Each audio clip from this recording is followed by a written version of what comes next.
recording.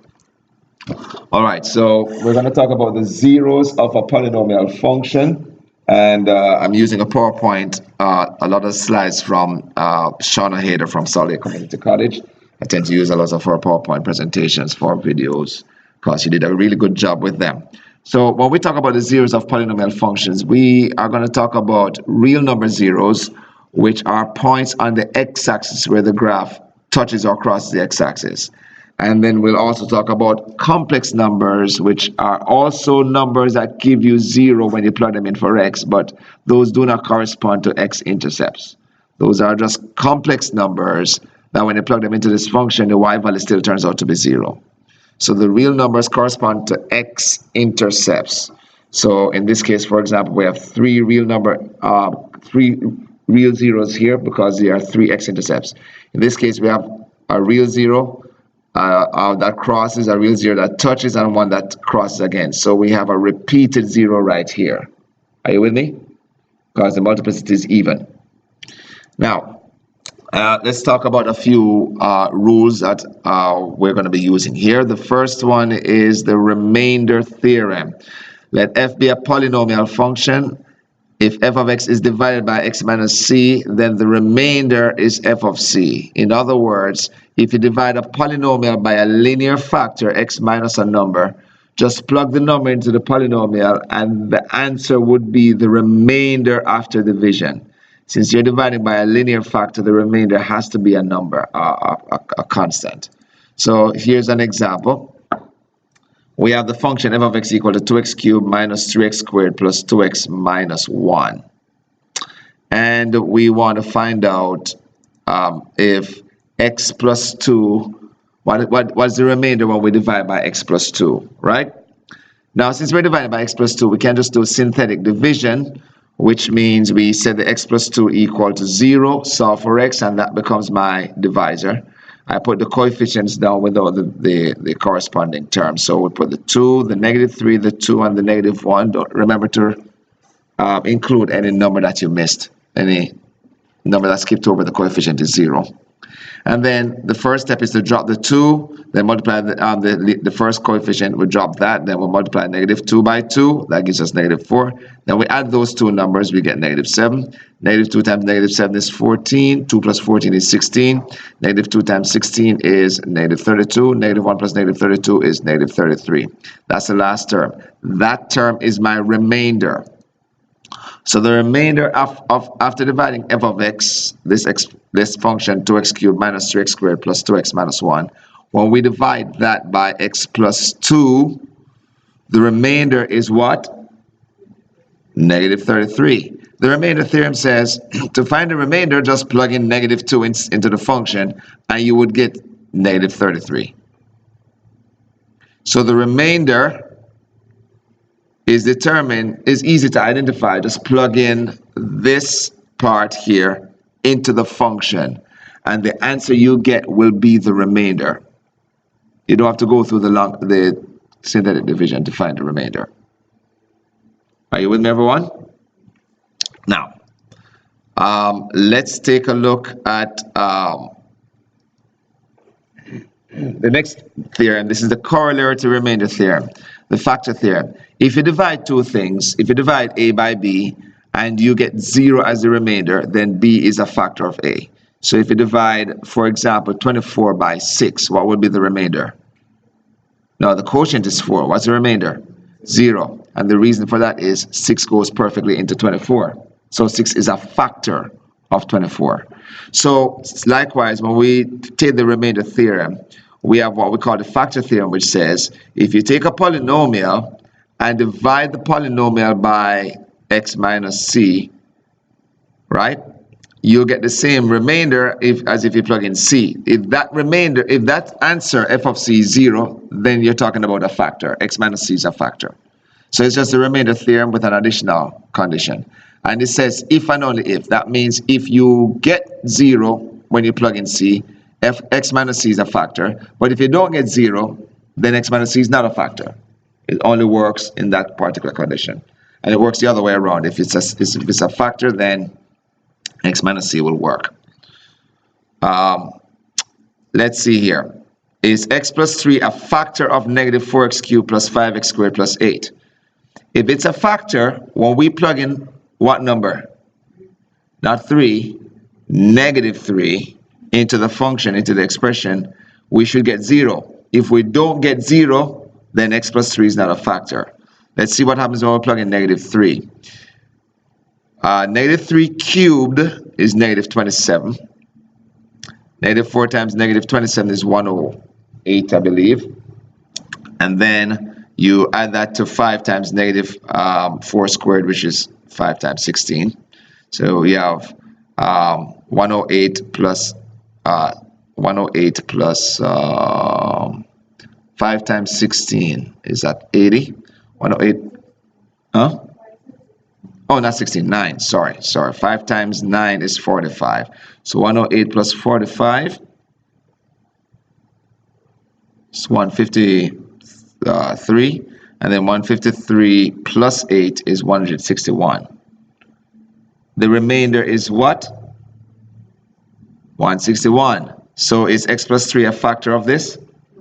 Now on the screen here I have that we just did the synthetic division and the remainder worked out to be 161. But the factor theorem says you don't have to go through all of this work, just plug in the number like I did and see what answer you get. If you don't get 0, then that expression x plus 3 is not a factor. If you did get 0, it would be a factor. All right, so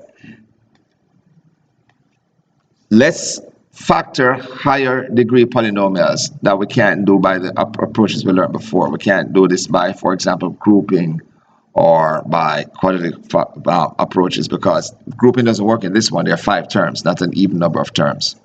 And this is not a quadratic, so it doesn't factor like we would normally would. So there are some rules that we're going to learn to help us to figure this out.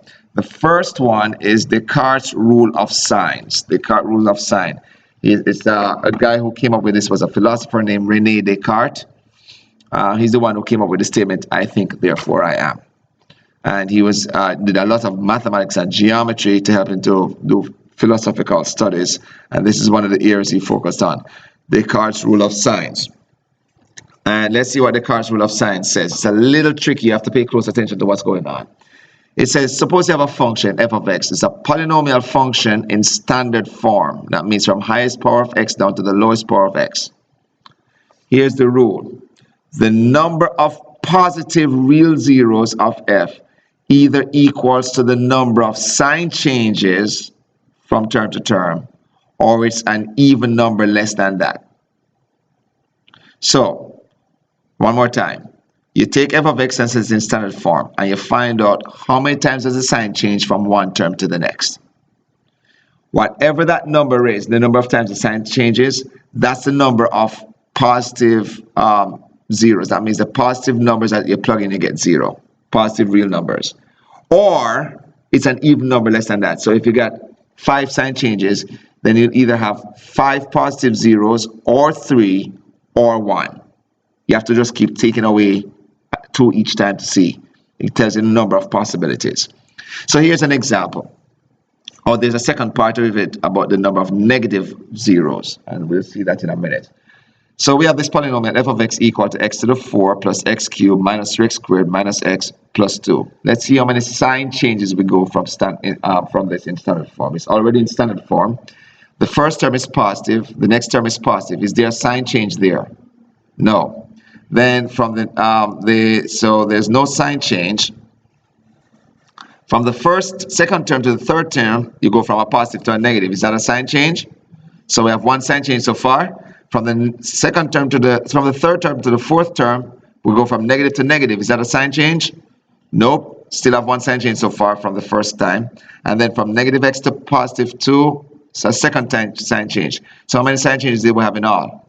2. So according to this, we'll have either 2 positive zeros or 0 of them, or none of them. Because you either get that number of zeros, positive zeros, or an even number less than that. So if we ask how many positive zeros, we'll have either 2 of them or none of them. You can't have a negative number of zeros because you're counting. Now, the next part says, how do we determine how many negative zeros we have? There's a little rule here. I'm not going to go into detail with it in this video, or in this lesson, sorry. But the degree of the polynomial tells you the maximum number of roots you can have, maximum number of zeros. So how many zeros can I have in this polynomial? What's the degree of this polynomial? 4. So I cannot have more than 4 zeros, and that includes repeated zeros. So if a zero is repeated, I have to count it that number of times. Are you with me? Now that doesn't mean, it means that counts real zeros, and when we talk about complex zeros, it will count those as well. Let's talk about the next one now. To find the number of negative zeros, we're going to replace all our x's with negative x and do the count again.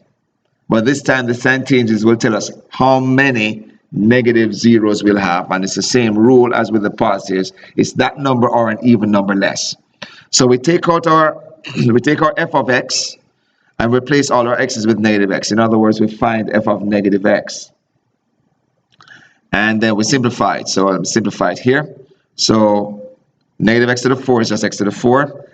Plus negative x cubed is minus x cubed. Minus 3, negative x squared is just x squared. And negative x is plus x. So this is the new expression now. That's f of negative x. Let's count the sign changes. Positive to negative, how many sign changes there? 1. Negative to negative, no change. So we have 1 so far. Negative to positive, 2, and then none. So how many sign changes do we have? 2. So that tells us we will either have 2 negative real number zeros or none, or 0 of them. So all that does is tell us how many of each type we can have. That's Descartes' Rule of Signs. Now let's do a quick example here. Use Descartes' Rule of Signs to determine how many positive and how many negative zeros this polynomial has. How many positive zeros does this polynomial have? This is the new one. There are 1, right? And of course, since you can't have negative 1 zeros, then you know for sure there's at least 1 positive real number zero here, because there's only 1 sign change. And you can't have if you do an even number less than 1, you get a negative 1, and we can't count negative numbers. We're counting how many we have. And then to find the we only have 1 positive real zero. Let's see how many negatives we can have. We'll replace all our x's with negative x. So we get negative 3x. The negative 5x to the 5 will become negative x to the 5. So they have positive 3x to the 5. And then the negative x to the 4 will just stay the same, because when you raise a number to an even power, the sign stays the same. So we end up with 3x to the 5 plus 4x to the 4 plus 2. Do we have any sign changes? No sign changes. Therefore, how many negative real number zeros do we have?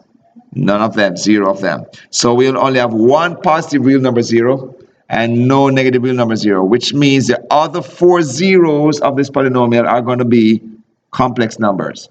They're not going to be real numbers. We'll have 5 in all, but only 1 of them will be a real number. The rest are complex numbers, which we'll deal with in a few minutes. All right. So when you're trying to figure out the number of the zeros here, the real number zeros, and these may not be integers, they could be decimals. All right. That's what you end up with. So the next deal is, how do we figure out what those zeros are? There are 2 basic ways. One of them is an approximation. The other one is exact. The exact way works for the most part. It tells you the possibilities, but you have to check them out. That's called the Rational Zeroes Theorem. The Rational Zeroes Theorem simply tells us how many rational numbers are zeros of a polynomial. It doesn't tell you how many irrational numbers. It doesn't tell you about square roots or weird decimals. It only tells you for rational numbers, that are numbers that can be written as a fraction with an integer on top and an integer at the bottom. And of course, it can't be divided by 0. All whole numbers, all integers are rational numbers, because the denominator is just 1. So what does the Rational Zeroes Theorem says? If you write a polynomial in standard form, the zeros, the rational zeros, must satisfy 2 conditions. First condition, the numerator must be a factor of the constant. Second condition, the denominator must be a factor of the leading coefficient. So if you have a rational zero like p over q, p must be a factor of a0, the constant, and q must be a factor of an, the leading coefficient. If, by the way, that includes if the constant is 0. If the constant is 0, then the only rational zero you have is 0. Are you with me? Because there's all bets are off. So they put down here, just make sure that the leading coefficient is not 0 and the constant is not 0. If the constant is 0, the Rational Zeroes Theorem doesn't give us really any information more than that 0 is a factor. Because everything else is possible. That doesn't help a lot. Are you with me? Now, what we could do is factor out x and then check it in the factor part. But you have to make sure that the constant isn't 0 as well. So it only gives us a list of possible zeros. It doesn't actually tell us what the zeros are. It tells us what we can test for. So let's take a look at our example here. F of x equal to x to the 4 plus x cubed minus 3x squared minus x plus 2. The Rational Zeroes Theorem says the rational numbers that are factors of this polynomial, not real numbers now, rational numbers, a certain set of real numbers. The numerators must be factors of this constant 2. What are the factors of 2? 1 and 2. The denominator must be a factor of the leading coefficient. What's the leading coefficient? 1. So the numerators must be a factors, must be either 1 or 2, and the denominator must be 1. Now, I didn't specify whether it should be positive or negative because it could be either positive numbers or...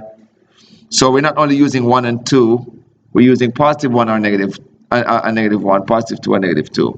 So instead of having only two possible things to check, how many do we have to check? 4, because divided by 1 gives you the same number. So we're going to check if these guys work, right? We have 2 positives and 2 negatives to check. Now, what we can do, instead of checking all of them, and by the way, to check them is relatively easy. Use the Factor Theorem. Plug in these numbers, and if you get 0, you have yourself a 0. If you don't get 0, you don't have a 0, right? A 0 means when you plug in that x value, you get 0. So I can plug in all 4 numbers. Now, what the Descartes Rule of Signs helped me to do is to kind of probably narrow down the search. Because what if I have 15 of them to check? It's a lot, right? So we go do the Descartes Rule of Signs. How many sign changes do we have here? 1, 2. So we're going to get two positive zeros, right? They may be both rational numbers, but we know then that if we check 1 and 2, chances are 1 or both of them will work. Now let's check for the negative zeros. We try 1. You plug in 1, you get 1 plus 1, which is 2, minus 3, minus 1, that's negative 2, because negative 3 minus 1 is negative 4, plus 2 is 0, right? Remainder is 0. That means 1 is a factor. Are you with me so far? So we plug in 1. If we do the long division, we see that the remainder is 0. But the long division, not the long division, the synthetic division. The synthetic division also tells me what the factor would be left over after I divide by x minus 1. Once I divide the polynomial by x minus 1, the remainder, not the remainder, the quotient is x cubed plus x cubed plus 2x squared minus x minus 2, and the remainder would be 0. So I can write this expression as x minus 1 times the quotient. Now, the Rational Zeroes Theorem tells me how many positive zeros I can have. It doesn't tell me whether that 0 has to be repeated or not. So it's possible that 1 is a 0 more than once. If it worked once, that doesn't mean it doesn't work again. So I am going to now try 1 again in this quotient to see if I get 0 again, because it's possible that the zeros are x minus 1 and x minus 1 again. So I'm going to try it again. The Descartes Rule of Signs tells me that I have, how many sign changes do I have here? 1. So I have 1 more 0 to check. 1 more a positive 0 to check. So I'm going to try that one. I'm going to plug in 1. 1 plus 2 is 3, minus 1 minus 2 is 0. So 1 works again. 1 is a factor again. So the multiplicity of this factor is 2. I do the synthetic division, and my quotient is x squared plus 3x plus 2. So therefore, we have x minus 1 squared times x squared plus 3x plus 2. This one factors pretty easily. It gives you x plus 2 and x plus 1. So when I factor this polynomial, I get x minus 1 squared times x plus 2 times x plus 1. If you notice, if I set each part equal to 0, I have a repeated positive 0, 1, and I have two repeated negative zeros. Sorry, not two repeated, two negative zeros, negative 2 and negative 1. That means the only rational zero possibility that didn't work was 2. 2 wouldn't have worked. But negative 1 worked, negative 2 works, and 1 worked. So we can draw the graph now because we know our intercepts and what happens there. The graph does what at 1? Touches, what does it do at negative 2? Crosses, and at negative 1? So we plot those zeros, and we know the end behavior is upward on both ends because the degree is 4 and the leading coefficient is 1. And then we plot our points. Our y-intercept is 2. And then we can just do a smooth curve to just try to draw it. That's kind of a rough sketch of what the graph looks like. It's a lot of work, right? Yes, it is. All right, so let's try this one. How many positive zeros should I get? None, because there are no sign changes, right? So we're not going to check to see what our possible rational zeros are, but we're only going to check which ones. The negatives, because the positives won't give me 0. Descartes' Rule of Signs says if there's no changes in sign, then there's no positive 0. It also says if you do f of negative x, you have to check the changes of sign there either. But let's do here. So our factors of 9 are 1, 3, and 9, and our factors of 2 are what?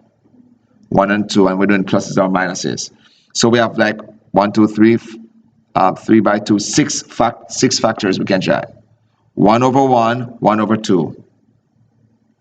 Well, actually, it's double that. 1 over 1, 1 over 2, 3 over 1, 3 over 2, 9 over 1, 9 over 2, right? That's 6.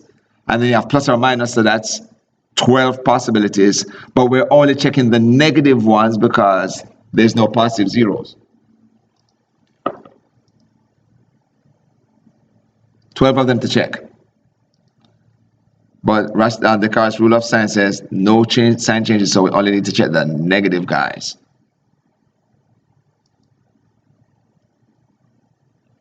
So when we do f of negative x, we know that we get one sign change here, another sign change here, another sign change here, and another sign change here. So we get 4 possible negative roots. Or how many negative roots can we have? 4 or 2 or 0, because it's decreasing by an even number. So we're going to check. So we start off by checking negative 1, because that's basically the easiest number to check. When you plug in negative 1 into the function, the result is 0. So negative 1 is a factor. Sorry, x minus negative 1 is a factor. So when you divide 2x to the 4 plus 13x cubed plus 29x squared plus 27x plus 9 by x plus 1, which is x minus negative 1, the quotient is 2x to the 3, because you drop the degree by 1, plus 11x squared plus 18x plus 9, and the remainder is 0. So we can write that factored out as x plus 1 times this guy where the x is appropriate. Again, we can check again, right? No rule says that the root can be repeated. So I plug in negative 1 again, and guess what? Remainder is still 0. So now I do long division, and I get the other factor to be 2x squared plus 9x plus 9. So now I have x plus 1 times x plus 1 plus 2x squared plus 9x plus 9. this part factors, you can just do the standard factoring because they're quadratic, to be 2x plus 3 times x plus 3. And if you notice, negative 3 over 2 is one of my possible factors, and negative 3 is one of my other factors. I only need to check use the rational zeroes theorem to check numbers, well, the factor theorem to check numbers till I get a quadratic expression. Once I get a quadratic expression, just factor that as normal and see what we get. So my factors are negative 1, this says 0. Oh, sorry. The factors are negative 1, negative 1. Sorry, the zeros are negative 1, negative 3, and negative 3 over 2. And factored form then is x minus negative 1 squared, because it's there twice. And then 2x plus 3, x plus 3. The graph touches that negative 1, crosses that negative 3 over 2, crosses that negative 3. From left to right, you have negative 3, negative 3 over 2, negative 1, and the y-intercept is 9. And the leading coefficient is 2 positive, the degree is 4, so the graph starts high and ends high, because it's an even function. Starts high, comes down, cuts through negative 3, cuts up through negative 1 over 2, 1.5, and then comes down and touches at negative 1, and then goes up to negative 1, up to 9. All right. That's the rational zeroes theorem. Before I do some examples with you, let me talk about the intermediate value theorem. I'm not going to spend too much time on the intermediate value theorem because your calculator can do this for you. All right, but I'm going to explain the concept to you. The rational zeroes theorem allows you to find the exact values of rational zeros. But what if the zeros are not rational? Then of course they're irrational, or they could be complex numbers, which we'll talk about afterwards. All right, so the intermediate value theorem allows you to find irrational zeros, or approximations of the irrational numbers. Here's what the intermediate value theorem says. If you have a polynomial, or any continuous function actually, and when you plug in a number, you get a positive answer, and when you plug in another number, you get a negative answer, then that means that at some point between those numbers, you get 0. And vice versa. If you plug in a number, you get negative, and then you plug in another number, you get positive. In between those two numbers, the function gives you 0 somewhere. Are you with me? So, let's say we're trying to solve this equation, 2x cubed minus 3x squared minus 3x minus 5. All right? If you set the polynomial equal to 0 and you try to find our rational zeros, the only possible rational zeros we have is positive or negative 1, positive or negative half, positive or negative 5, positive or negative 5 over 2. It's a lot to check. When we do Descartes Rule of Signs, we see that we have one sign change, so that's 1 positive 0, and if you do f of negative x, you get 2 sign changes, so you have 2 negative zeros. All right, so we are going to either have 2 negative zeros or none, and we have 1 positive 0. And the rational zeroes theorem tells me all of these possibilities to check.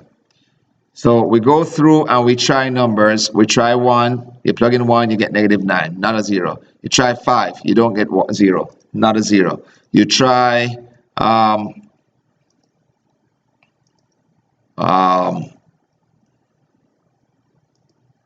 when we tried 0, we get negative 5. 0 is not one of the rational zeros, but that's the y-intercept. But when we tried 5, we got 155. That means the graph crosses the x-axis somewhere between 0 and 5. In fact, when we plugged in 1, we got negative 9, which means the graph crosses the x-axis between 1 and 5. Now, none of these numbers is between 1 and 5. Well, 2.5 is. Sorry about that. 2.5 is. But 2.5 didn't work either. If you tried 2.5, it doesn't work. All right? The graph crosses the x-axis somewhere in between. When we try 2.5, let's see here. Well, let's move on with the video and see. The intermediate value theorem says it must be 0 somewhere in between. So the only number that's best to try is 2.5 in the rational zeros. When we try 2.5, let's see what we get. It doesn't say. Does anyone have a calculator for me? Let's try this. Plug in 2.5 into this function for me.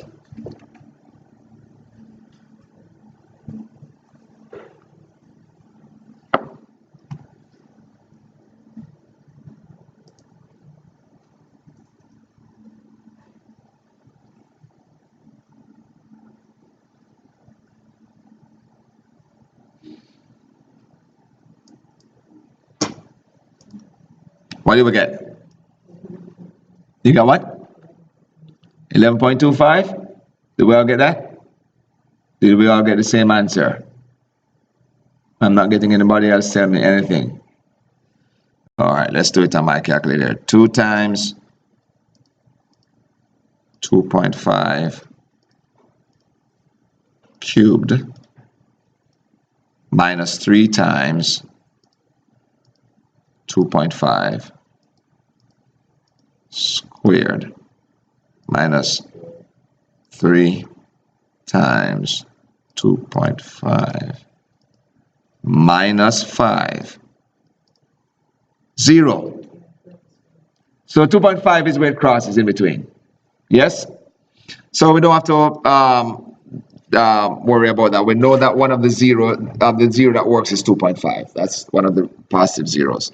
So we're going to move on to a different example here, because this one doesn't give me an irrational zero, but it does narrow down my search a bit. Instead of checking 10 numbers, I only needed to check. I checked 2 numbers and I found that I got a negative for one and a positive for the other one. Those aren't zeros, but I know that the zero must be in between them. When I plugged in 1, I got negative 9. When I plugged in 5, I got positive 155. So I know that the answer, it crosses between 1 and 5. 5 over 2 is the number between 1 and 5. So I tried it, and I got 0. So therefore, one of the zeros is 5 over 2. Let's try this other example here. I'm bypassing here. Let's check this one here. The possible zeros for this are negative 1 and negative 2. Positive 1 and positive 2. 4 zeros to try. How many times does the sign change here? Once. So there's 1 positive 0. All right. When I try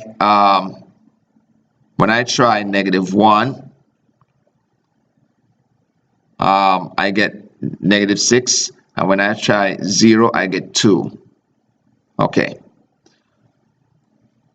When you try negative 1, you get negative 6. So is negative 1 a 0 of the polynomial? No. But when you plug in 0, you get 2.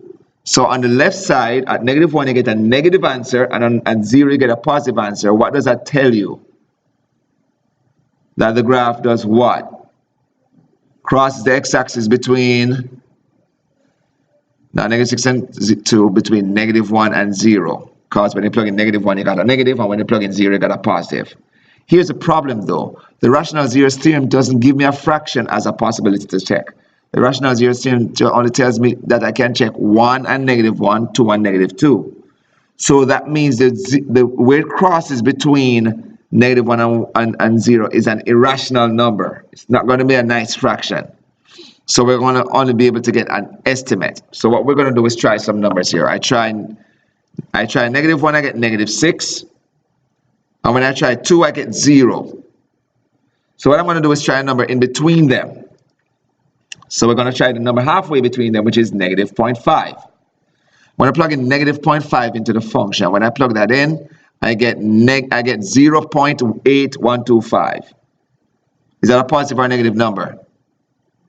A positive number. That means when I plug in negative 0.5, I get a positive result, which means my graph crosses between what numbers now? Does it cross between negative 1 and negative 0.5, or between negative 0.5 and 0? If it crosses between, if you check negative 0.5, we get a positive answer, and we check 0, get a positive number. That doesn't tell us if it crosses or not. But when we plugged in negative 1, we got what? And when we plugged in negative 0.5, we got positive small number. that means the graph crosses between those two. So what am I going to do? Check a number between -1 and -0.5. I'm going to check -0.7. Try -0.7, I get -0.993. So now I have a number between -0.7 and -0.5 to check. You see what's happening? I'm narrowing my focus. Because when I plug in -0.7, I get a negative answer, but when I plug in -0.5, I get a positive number. What number I'm going to try next? -0.6. I try -0.6, and I get 0.0416. That's a positive number, which means my answer is some number between -0.7 and -0.6. And I just keep trying numbers in between. You just do that repeatedly. Now, if you have a graphing calculator, it can do all of that work for you pretty quickly. I'm going to illustrate to you right now. So I'm going to take my function y equals to, let me clear this here, x to the 4, so x to the power 4 plus 8x cubed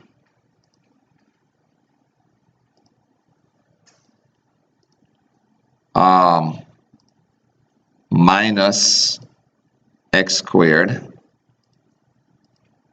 plus 2.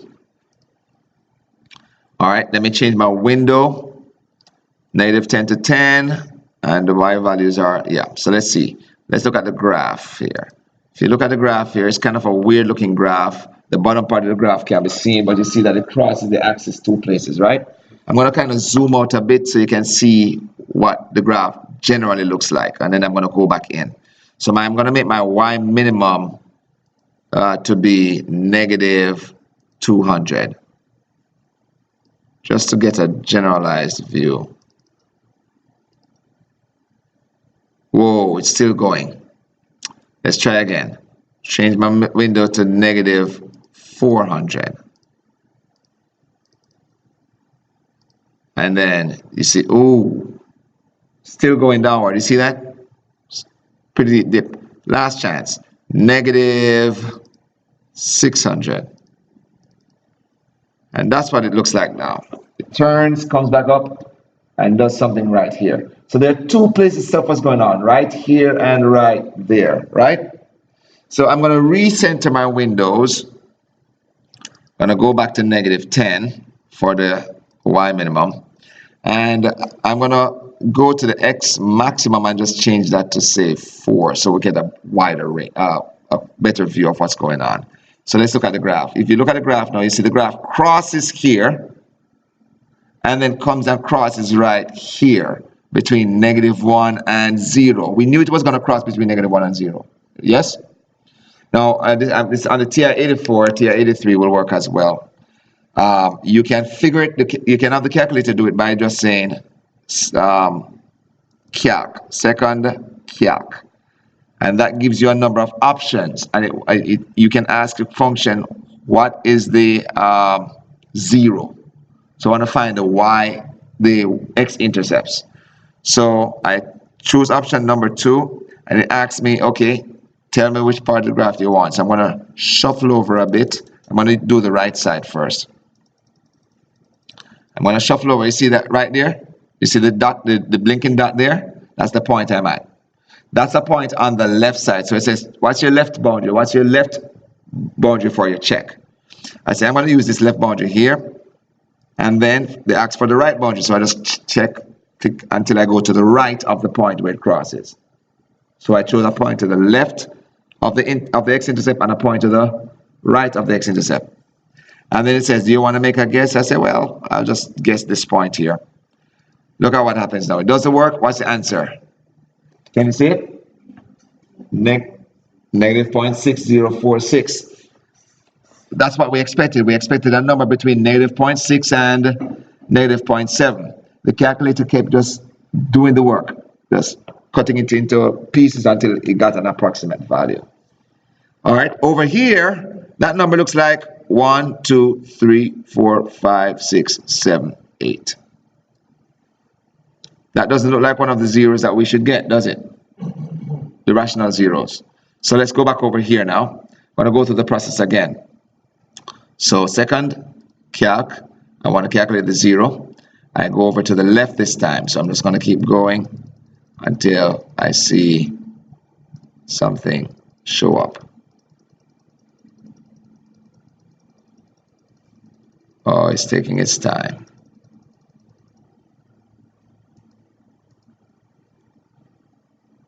One, 2, 3, 4, 5, 6, 7, 8. Should have been there already. I passed it? Did you see it show up? Yeah.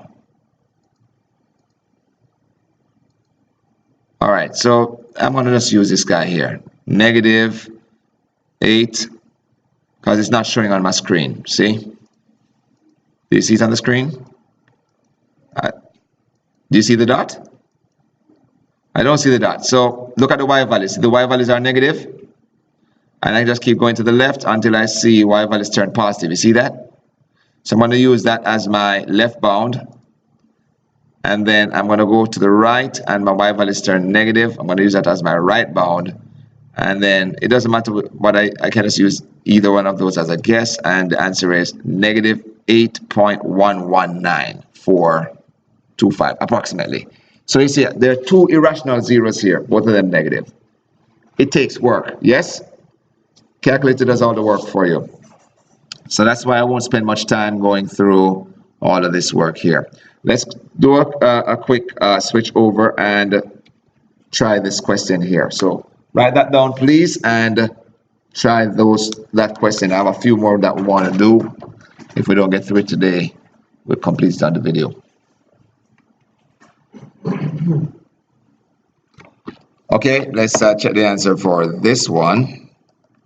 So what are our rational zeros? Possible rational zeros.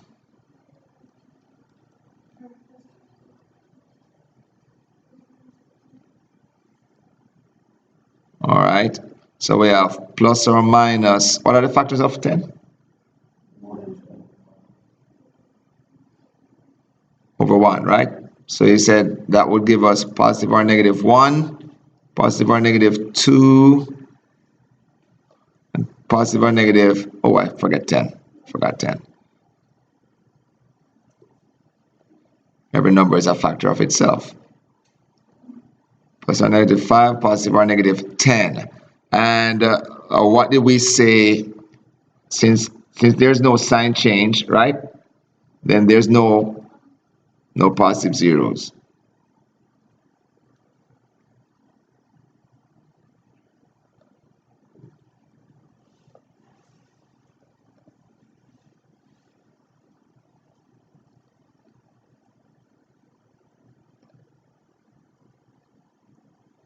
By the way, if we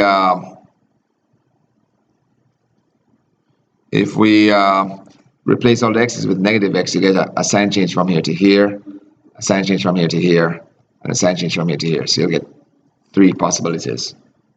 All right, and of course that includes repeated. So, or either 3 or 1. So we're at least guaranteed 1, but we're not sure if it's rational. So the first thing we're gonna do, so we only check -10, -5. Well, let's start from -1. -1, -2, -5, and -10. Yes? So the first one we check is -1. F of -1 is equal to -1 cubed plus 12 times the square of -1. That's 11 plus 21 times -1. That's 11 minus 21, which is -10 plus 10. That gives us what? 0. So, yes. Yeah, once we determine that it's a factor, that is a 0, then we using the division to find the remaining the other side, the other factor. So I know that x plus 1 is a factor. So I'm going to use synthetic division. I'm going to use -1, which is the 0 that we just found. And then I am going to drop my coefficients, 1, then 12, then 21, then 10. And then, synthetic division, you drop the leading term, you get 1. -1 times 1 is -1. 12 plus -1 is 11. -1 times 11 is -11. 21 plus -11 is 10. -1 times 10 is -10. And of course, 0 is the remainder. Right there. Yes? So this thing here is, since we're dividing a cubic, this should be x squared for that term, x for that term, and a constant. So then we can write f of x as x plus 1 times x squared plus 11x plus 10. Are you with me so far? And then pretty easily we can factor this because that's a quadratic.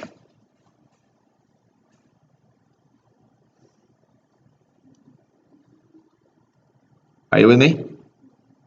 So what that gives us is f of x is equal to x plus 1. And now, let's see, can this be factored? 1 and 10. So we have x plus 1 again times x plus 10. And so f of x is actually x plus 1 squared times x plus 10. So what are my zeros? And the multiplicity for that one. And -10. The multiplicity for that one is 1. And they say, that's it. Find all possible all zeros of the polynomial. Any questions about that? The last few minutes, write this down. You can try this on your own. And the others will be posted in the notes corresponding to this video.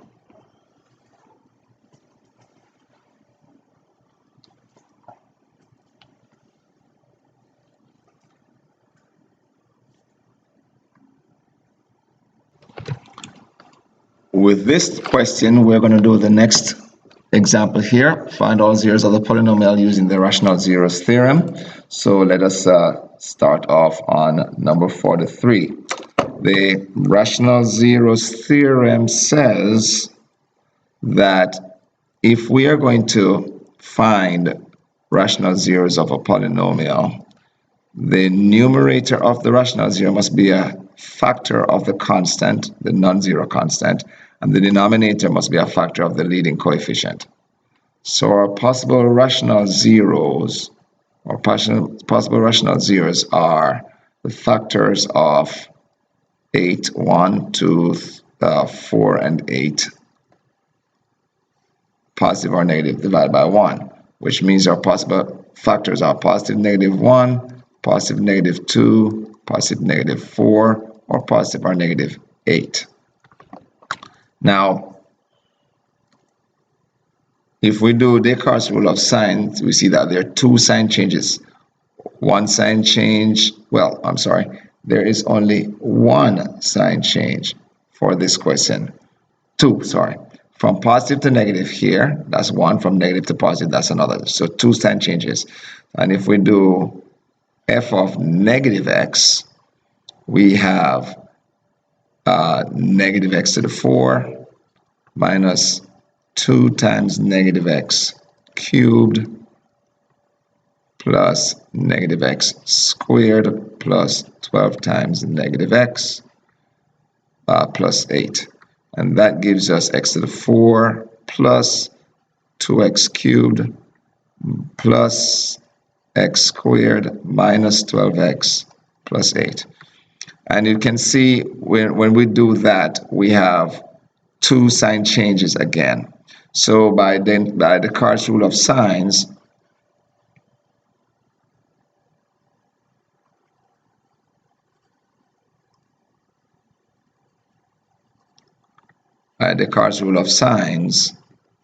we have 0 or 2 positive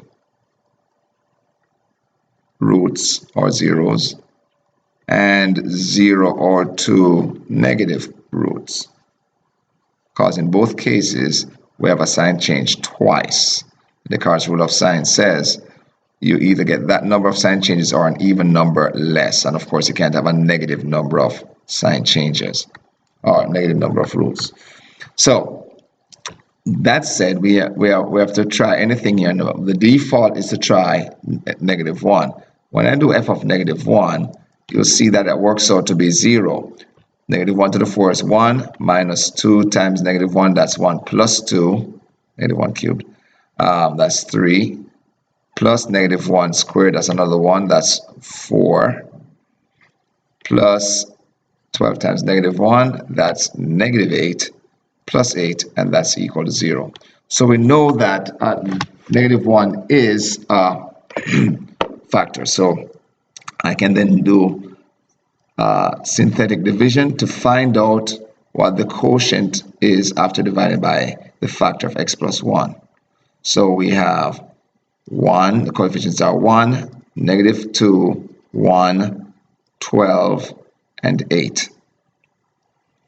We drop the 1 and we multiply. -1 times 1 is -1, -1 plus -2 is -3, -1 times -3 is positive 3, 1 plus 3 is 4, -1 plus times 4 is -4, 12 times plus -4 is 8, -1 times 8 is -8, -8 plus 8 is 0.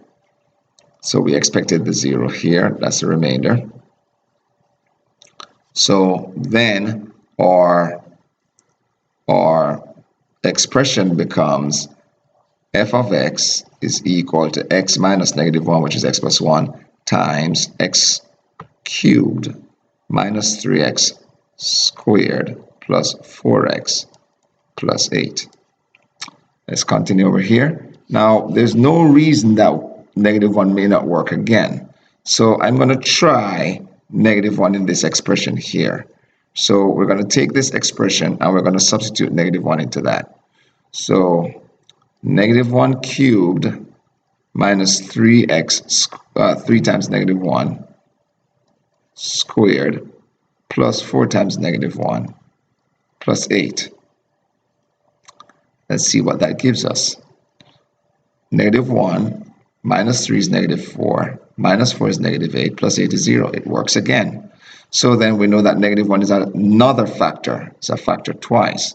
So I take the coefficients of this quotient from the previous step and I divide that by x plus 1. 1, -3, 4, and 8.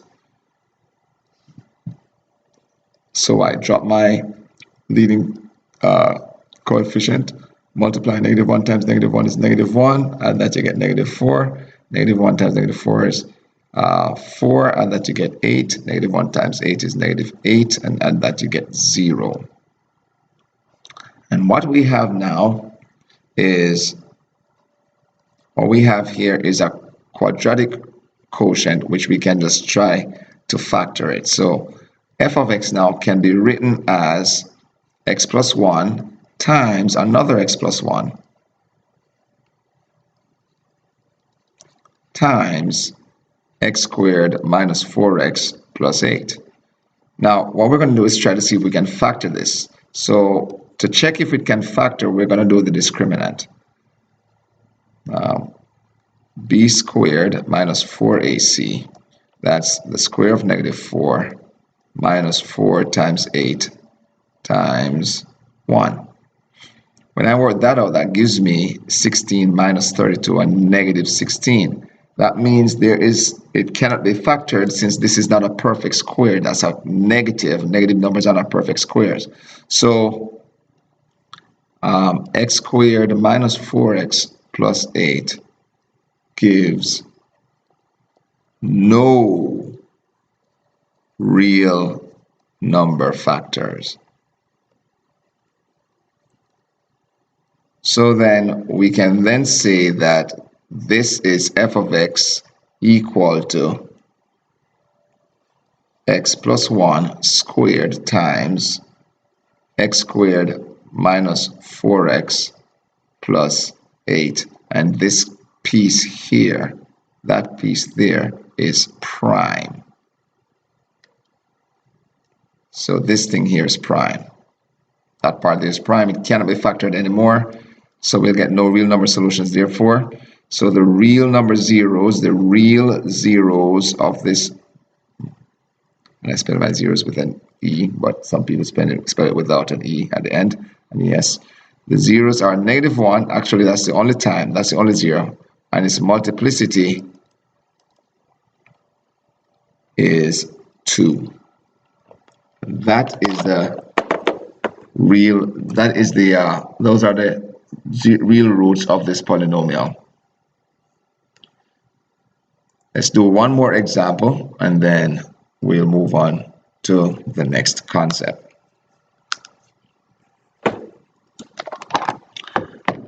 We have x to the 4 minus x cubed plus 2x squared minus 4x minus 8 equal to 0. Let's see, what are our possible zeros here? Possible rational zeros.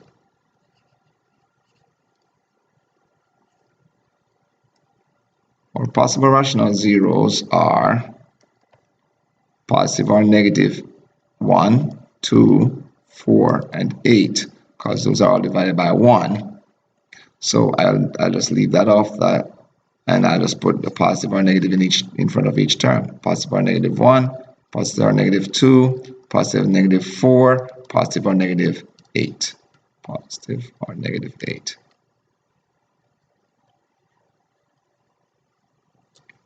Now, clearly we have multiple positive zeros here. So we have a sign change, 1, 2, 3 sign changes. And we'll have by Descartes' Rule of Signs, we have one or 3 positive zeros. And the reason again is we have 1, 2, 3 sign changes. If we replace all the x's with negative x, I won't show it here, you'll have a positive here, and this will become positive, that will be positive, that will be positive, and that will be negative. So we'll have 1 and 1 negative 0 or root. So let's check again. If I replace all the x's with negative x, this will become a positive. So there's positive to positive, no change. Positive to positive, no change. Positive to this will be positive, positive, no change. This is negative. So we know there's one negative 0. So let's try a few things here. I'm going to try x equal to 1. So f of 1 is 1 to the 4 minus 1 cubed plus 2 times 1 squared minus 4 times 1 minus 8. And let's see what that gives us. 1 minus 1 is 0. 2 minus 4 is negative 2. Minus 8 is negative 10. That clearly is not 0. So 1 is not a 0. So let's try negative 1, since it's possible to get 1 negative 0. So x is equal to negative 1. F of negative 1 is negative 1 to the 4 minus negative 1 cubed plus 2 times negative 1 squared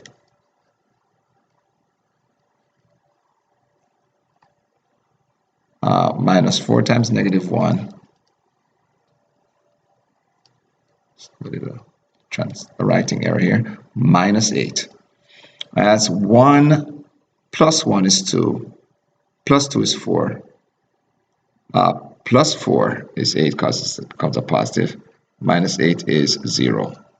So it turns out that negative 1 is a 0. So we'll do a little division to find out our other factor. We have 1, negative 1, 2, negative 4, and 8. No degree was skipped. No term was skipped. So we'll have to fill in with any zeros. I drop my 1, and then of course I do the multiplication. 1 times 1 is 1, and then we add. Oh, I'm using negative 1. So that was negative 1 here. 1 times negative 1 is negative 1. We get negative 2. Negative 1 times negative 2 is 2, so we get 4. And then negative 1 times 4 is negative 4, so we get negative 8. And negative 1 times negative 8 is positive. This was supposed to be a negative here. It's positive 8, and that gives you 0 when we add them. Gotta pay close attention to those signs. That stuff almost messed me up just now. So this is the remainder as expected because we just found that that was one of the zeros. So then my equation is now x plus 1 times x cubed minus 2x squared plus 4x minus 8 equal to 0. All right, now if you notice here, this looks like it is factorable. It looks like you can factor it by grouping. So we're going to try to factor it by grouping and see what happens. So I'm going to pair these two off. And the reason I looked at this is to say that this is if you factor out of 4 here, you get x minus 2. If you factor out the x squared, you get x minus 2. That's factored by grouping. So let's go through that. We have x plus 1 times x squared times x minus 2 plus 2 times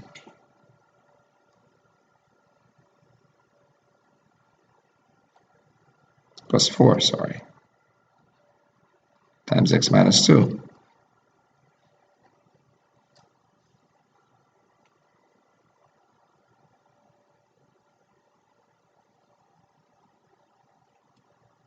Let's make sure we have this correct.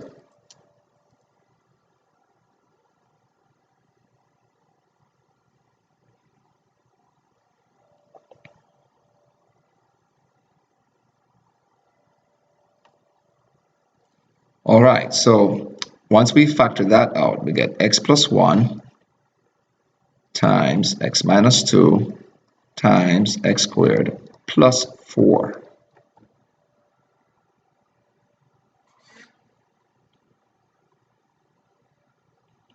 And then that would be equal to 0. So then our solutions then would be x plus 1 equal to 0, x minus 2 equal to 0, or x squared plus 4 equal to 0.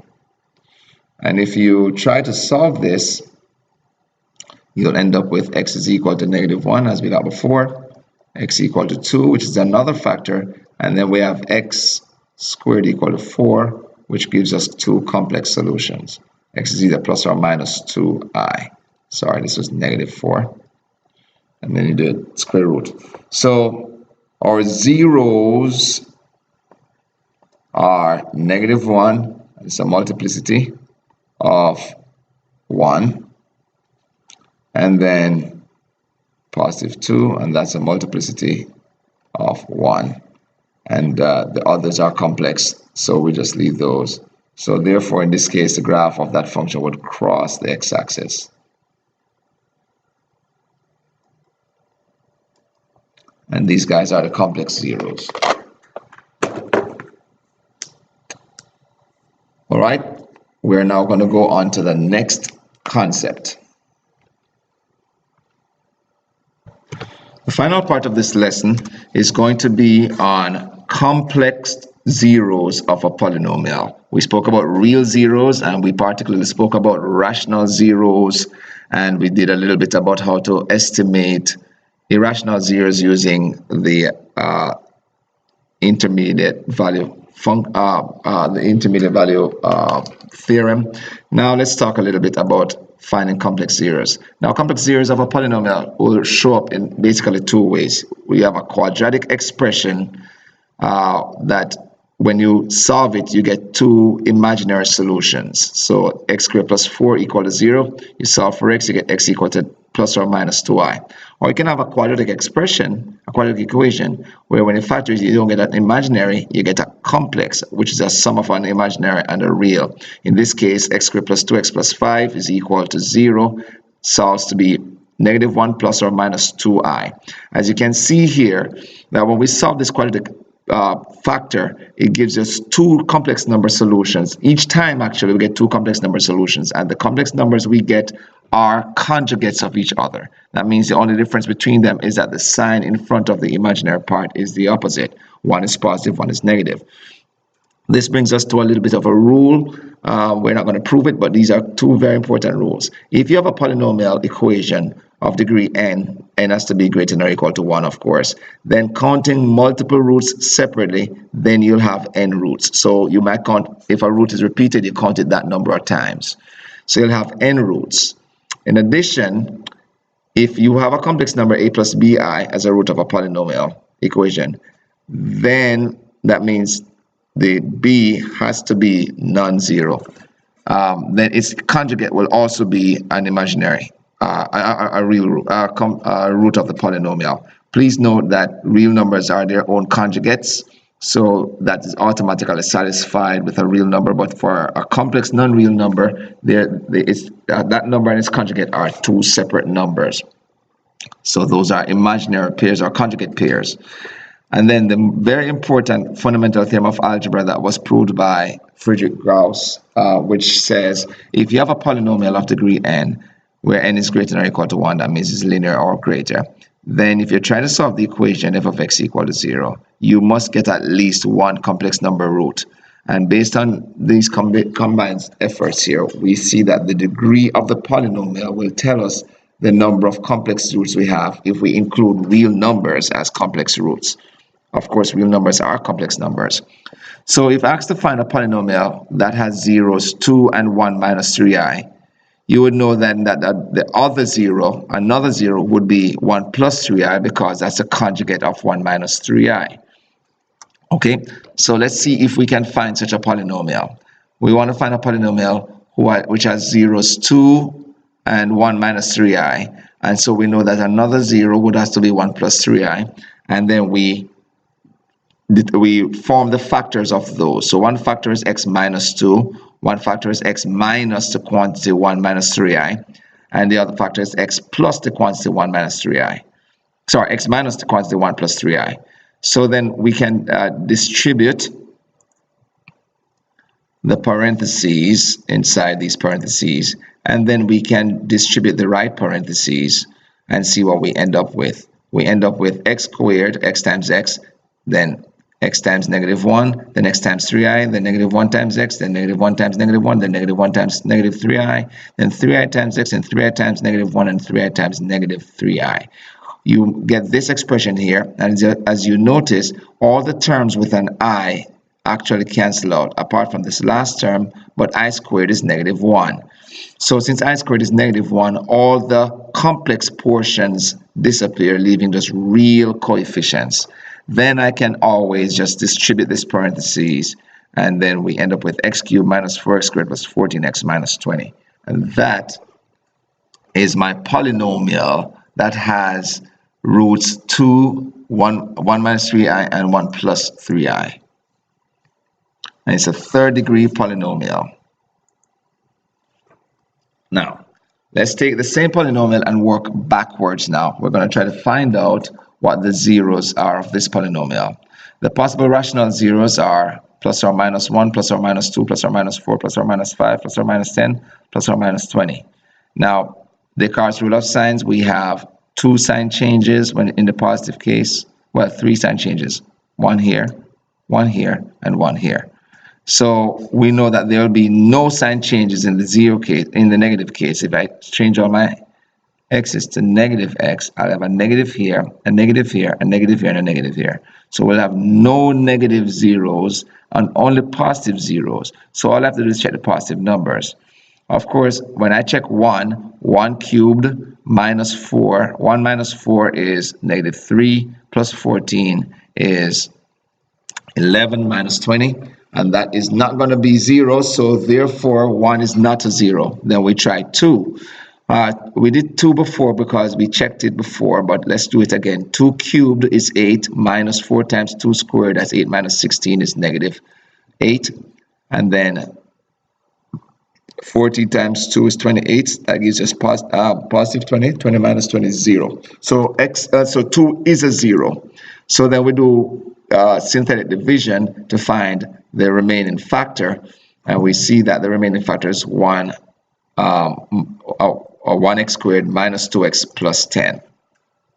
We set that equal to 0, and we can just solve this using the quadratic formula. When you use the quadratic formula, negative b plus or minus the square root of b squared minus 4ac over 2a, we get that our complex root is 1 plus or minus 3i. And so our zeros are 1 positive 0, which is 2, because again, Descartes' Rule of Signs says we must get at least 1 positive 0, 1 or 3. And the other two have to be complex zeros that are conjugates of each other. Now, here's another question. Use the given 0 to find the remaining zeros of the function. We know that 3i is a 0 of this polynomial. Well, that means we have another 0, which is negative 3i. And so we automatically know that 3i and negative 3i are zeros. If you work on those, you get x squared plus 9, then you can do long division. When you do a little long division, you end up with 3x squared plus 5x minus 2. Now, that is not how it's done here on the slide, but it's a quick way is to multiply x minus 3i by x plus 3i and see what happens. And then when you see that, then you can always check it. You can always do a long division to check to find the quotient. Once we do that, then we can always factor the remaining quadratic, or we can solve it using quadratic formula, and we get our remaining 2 zeros.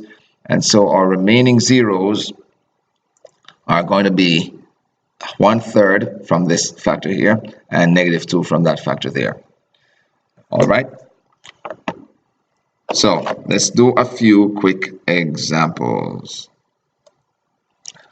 This is from the Blitzer book, Pre-Calculus 5th edition, section 2.5. Find an nth degree polynomial, n is indicated in the question, with the real coefficients. It has to have real number coefficients, satisfying the given conditions. All right, so first of all, the roots are negative 5 and 4 plus 3i. So the other zeros, we know then that the other zeros, we have 2 zeros already. The zeros are negative 5, so I'm going to write it as x equal to negative 5. The other zeros, x equal to 4 plus 3i, and then we have, of course, x equal to 4 minus 3i. So we now know the 3 zeros. We also know that when we plug in 2, we get 91. So first I'm going to multiply the zeros. So we have f of x equal to some number, I don't know what that number is, that's the leading coefficient, times x minus negative 5. And then that's times x minus the quantity 4 plus 3i. And then times x minus the quantity 4 minus 3i. And so what we're going to do is we're going to distribute the parentheses here. So we have a times x plus 5 times x minus 4 minus 3i, and then x minus 4 plus 3i, because we're distributing that negative 1. And what I'm going to do next is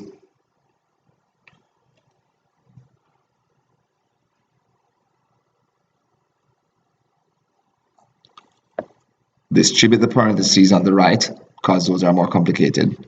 So when we simplify that, we know that the i's are going to disappear because these are conjugates. So we have x times x is x squared. X times negative 4i is x times negative 4 is negative 4x. X times 3i is plus 3ix. And then we go to the next term, negative 4. Negative 4 times x is negative 4x. Negative 4 times negative 4 is positive 16. Negative 4 times 3i is negative 12i. And then the last term, 3i times x is negative 3i times x is negative 3ix. Negative 3i times negative 4 is positive 12i. And then negative 3i times positive 3i is negative 9i squared. And then, of course, the positive 3ix cancels with the negative 3ix. The negative 12i cancels with the positive 12i. And then negative 9i squared becomes positive 9. So we end up with a times x plus 5 times x squared minus 8x, because negative 4x minus 4x is negative 8x, plus 16 plus 9, that's plus 25. And again, that's negative 9 times negative 1, so that's a positive 9 plus 16. Now we can distribute the parentheses, but before we distribute the parentheses, I'm going to figure out what f of 2 is. So we know f of x is this. Before I distribute the a, because it's going to be too painful kind of, I'm just going to plug in 2 for x. So since f of 2 is equal to 91, I know 91 is equal to a times 2 plus 5 times 2 squared minus 8 times 2 plus 25. So 91 is equal to 7 times 4 minus 16 is negative 12 plus 25 is 13. And 7 times 13 is 91. So then you have 91 is equal to 91a. So that means our a is equal to 1. Now, back to over here. What we therefore have is f of x is equal to a is 1 times x plus 5 times x squared minus 8x plus 25. We distribute the parentheses. X times x squared is x cubed. X times negative 8x is negative 8x squared. X times 25 is 25x. 5 times x squared is 5x squared. 5 times negative 8x is negative 40x. And 5 times 25 is 125. So then my answer is f of x is equal to x cubed minus 3x squared, because I put these two guys together, minus 25 minus 40 is 15x, and then plus 125. That is my polynomial function. Takes some thinking, takes some work, but of course it's worth it. Let's do a few more examples of that. In this case, n is equal to 3 again, and we have 1, 0 here, negative 5 plus 2i. So we have, and I'd like you to try this one, it's just like the one we just did. So there's no real difference in process in doing this question here. So try it, and then you can check with it. So we know the zeros here are going to be x equal to 6, x equal to negative 5 plus 2i, and x equal to negative 5 minus 2i, the conjugate of the complex non-real root. So then f of x is equal to some number a, the leading coefficient, times x minus 6 times x minus negative 5 plus 2i times x minus negative 5 minus 2i. And then we proceed as before. We're going to distribute the parentheses inside each of these, x plus 5 minus 2i, and then x plus 5 plus 2i.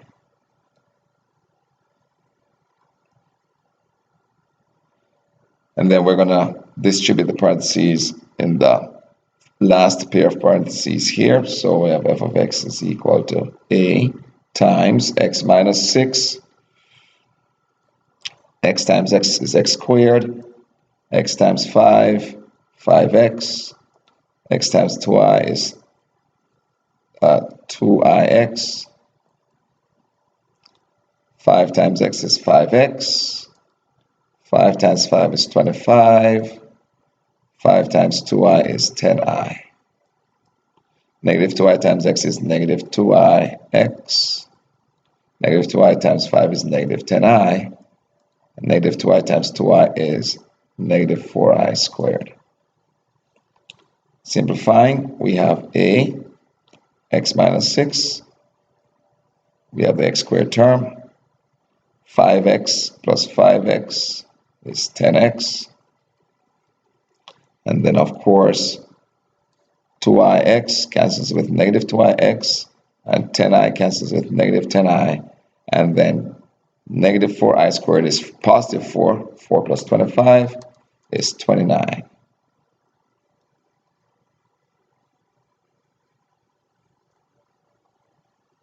And now, since we know that f of 2 is negative 636, we'll just say negative 636 is equal to a times 2 minus 6 times 2 squared plus 10 times 2 plus 29.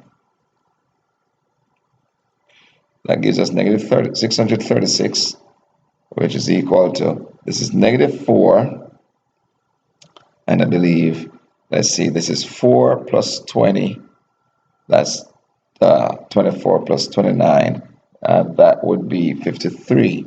So 53 times 4, negative 4, is negative 212. And that's multiplied by a, so that means a is equal to 3. So my function f of x is equal to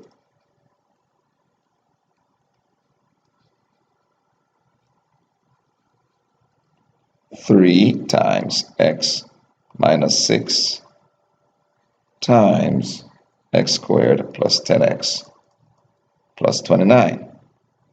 To get this in standard form, we'll just distribute.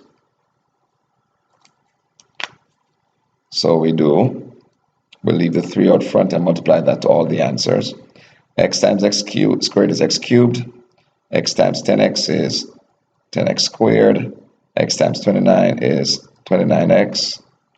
Negative 6 times x is negative 6x squared. Negative 6 times 10x is negative 60x squared. Negative 60x, sorry. And negative 6 times 29, let's see, that would be negative 174. So f of x is equal to 3x cubed, 10x squared minus 6x squared is 4x squared times 3 is 12x squared. And then 29x minus 60x, that's going to give us negative 31x. So times 3 is negative. 3 times 31 is 93x. And then this one is minus 3 times 4 is 12. 3 times 17 is 51. That gives us 52. And that's our answer right there.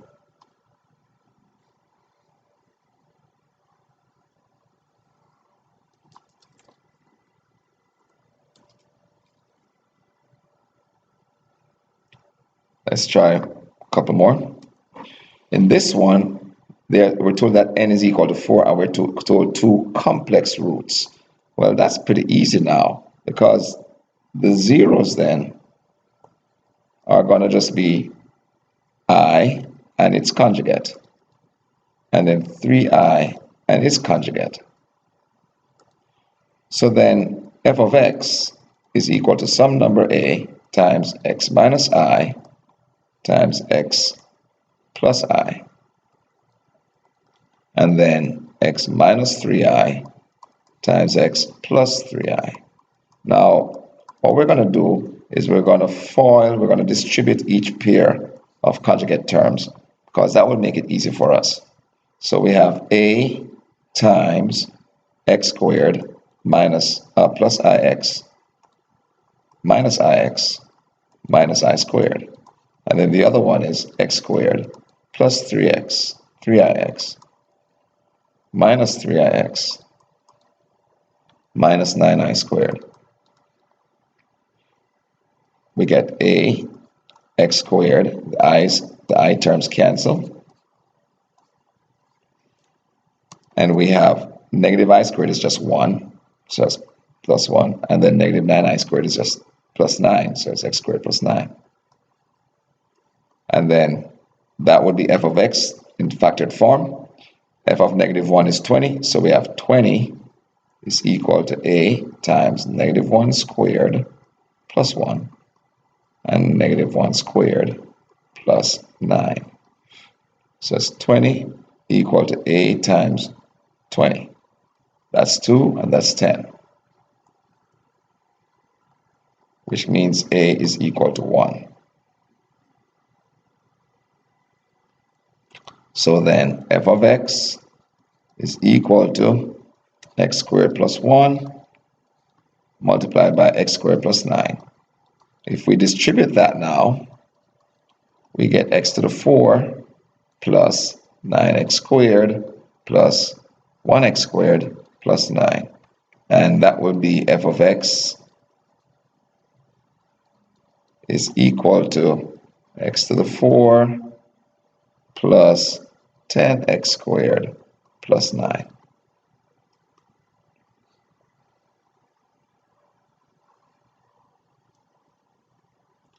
And now for our final example.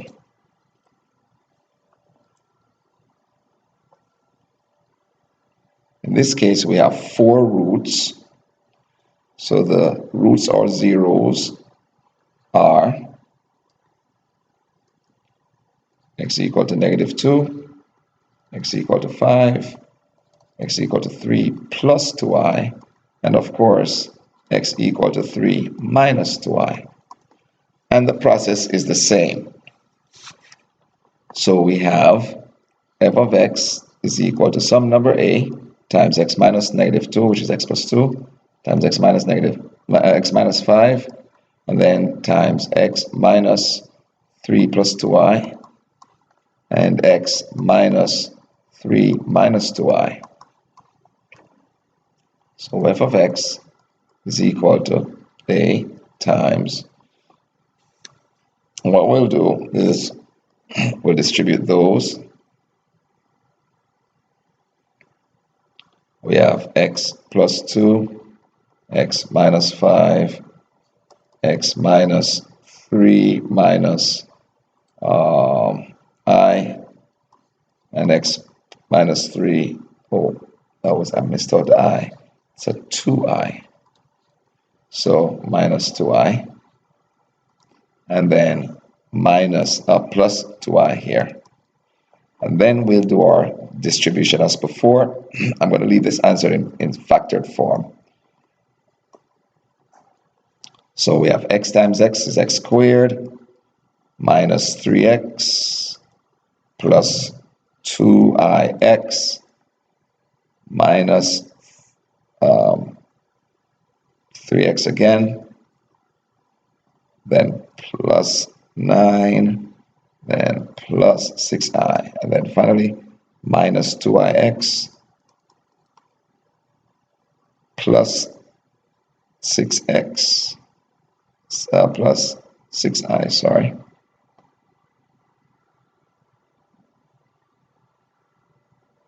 Oh, this was a minus 6i. Negative 3 times 2i. Negative 2i times 3 is negative 3 is plus 6i. And then negative 2i times 2i is minus 4i squared. So f of x is equal to some number a times x plus 2 times x minus 5 times x squared, and then these guys cancel and those guys cancel. So we have negative 3x minus 3x is negative 6x, and then 9 plus 4 is 13. And since f of 1 is negative 96, we say negative 96 is equal to a times 1 plus 2 times 1 minus 5 times 1 squared minus 6 times 1 plus 13. So negative 96 is equal to 3 times negative 4, which is negative 12, and then 1 minus 6 is negative 5, negative 5 plus 13 is 8, so negative 12 times negative times 8 is negative 96. So a is just equal to 1. So my function, which I won't distribute, is f of x equal to x plus 2 multiplied by x minus 5 multiplied by x squared minus 6x plus 13. And there we have our polynomial.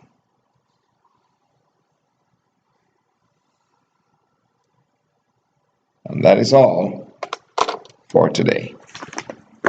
As always, I encourage you to check out Khan Academy, and it's openstocks.org. Practice your Khan Academy assignments, watch their videos for additional instruction, and practice for additional practice, as well as openstocks.org, OPENSTAX.